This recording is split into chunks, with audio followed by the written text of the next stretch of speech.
এটা সাজানো ঘটনা। প্রথম কথা হচ্ছে যে কেউ থানায় গিয়ে যা কিছু বলতে পারে, সর্বপ্রথম হচ্ছে প্রমাণটা দেখাতে হবে। ওনাকে আমি প্রথমত চিনি না, ওনার সঙ্গে আমি কোনো দিন না ফোনে না কোনো জায়গায় কোনো সোশ্যাল মিডিয়াতে হোক ওনার সঙ্গে সামনাসামনি দেখা হোক। কাটোয়ার বুকে কত সিসিটিভি ক্যামেরা আছে, হেন কোনো জায়গায় একটা সিসিটিভির প্রমাণ যদি উনি দেখাতে পারেন কাটোয়ার থানা থেকে কোনো অফিসারও, আমি সেই সকল অফিসারদেরও চ্যালেঞ্জ করছি যে ওনার সাথে আমার ফেস টু ফেস দেখা হয়েছে বা ওনার বাড়িতে গেছি বা কোনো জায়গায় মিটিং হচ্ছে, কোনো যদি টাইমের এরকম দেখাতে পারে আমি অন স্পট রেজিগনেশন দিয়ে দেবো।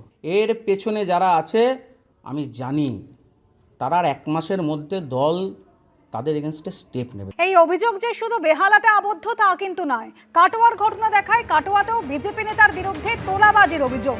বিএলএলআরও অফিসে লোকাল ক্লার্কের কাজ করতে গেলে 5 লক্ষ টাকা দিতে হবে। কাটোয়ায় 5 বিজেপি নেতার বিরুদ্ধে তোলা চাওয়ার অভিযোগ।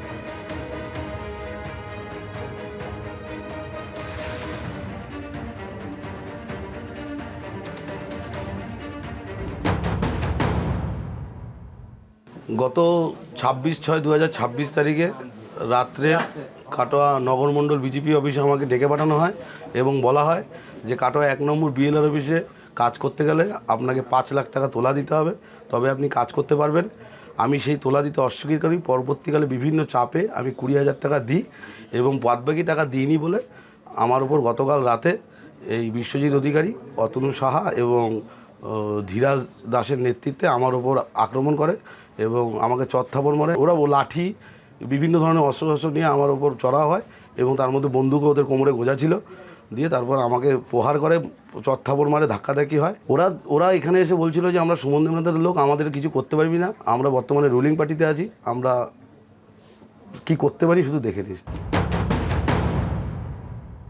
এটা সাজানো ঘটনা। প্রথম কথা হচ্ছে যে কেউ থানায় গিয়ে যা কিছু বলতে পারে, সর্বপ্রথম হচ্ছে প্রমাণটা দেখাতে হবে। ওনাকে আমি প্রথমত চিনি না, ওনার সঙ্গে আমি কোনো দিন না ফোনে না কোনো জায়গায় কোনো সোশ্যাল মিডিয়াতে হোক ওনার সঙ্গে সামনাসামনি দেখা হোক। কাটোয়ার বুকে কত সিসিটিভি ক্যামেরা আছে, হেন কোনো জায়গায় একটা সিসিটিভির প্রমাণ যদি উনি দেখাতে পারেন কাটোয়ার থানা থেকে কোনো অফিসারও, আমি সেই সকল অফিসারদেরও চ্যালেঞ্জ করছি যে ওনার সাথে আমার ফেস টু ফেস দেখা হয়েছে বা ওনার বাড়িতে গেছি বা কোনো জায়গায় মিটিং হচ্ছে, কোনো যদি টাইমের এরকম দেখাতে পারে আমি অন স্পট রেজিগনেশন দিয়ে দেবো।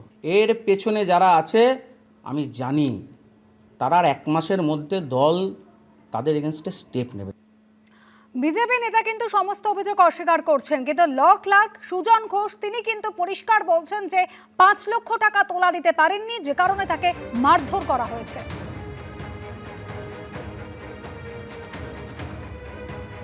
এটা শাসক বিরোধী সবার ক্ষেত্রেই প্রযোজ্য। একটা পলিটিক্যাল ফোর্সের মধ্যে কেউ যদি গোলমাল করেন তো তার বিরুদ্ধে ব্যবস্থা নেওয়াটা সেই পার্টির প্রায়োরিটি হওয়া উচিত। এখন সেই পার্টি সেটা প্রায়োরিটি করবেন কি করবেন না সেটা পার্টি নেতৃত্বের ওপর নির্ভর করে। এখন বিজেপি একটা অন্য রাজনৈতিক দল, বিজেপি কি করবে, কিভাবে তার ইমপ্লিমেন্টেশন হবে সেটা বিজেপির নিজস্ব আভ্যন্তরীণ ব্যাপার।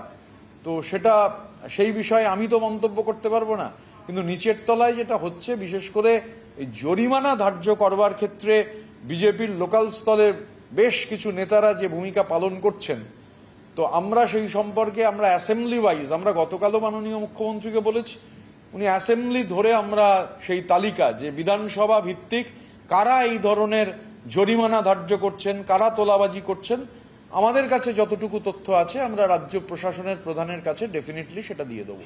তোলাবাজি এটা শুধুমাত্র আপনি একটা জায়গা বলছেন কেন, ভারতীয় জনতা পার্টির মধ্যে তোলাবাজি এতটাই বেড়েছে যে শ্রমিক ভট্টাচার্য থেকে শুরু করে তাদের জিতেন্দ্র তেওয়ারি থেকে শুরু করে একাধিক তাদের শীর্ষ নেতা নেত্রীকে তাদের তো তোলাবাজি নিয়ে সাবধান করতে হচ্ছে। একটা 2 মাসের সরকার, তাতে নেতাদের কাছে মূল চিন্তার বিষয় হয়ে গেছে তোলাবাজি।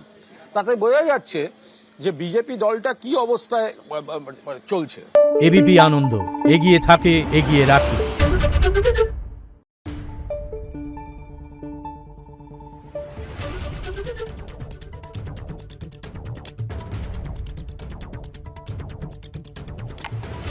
Thank you.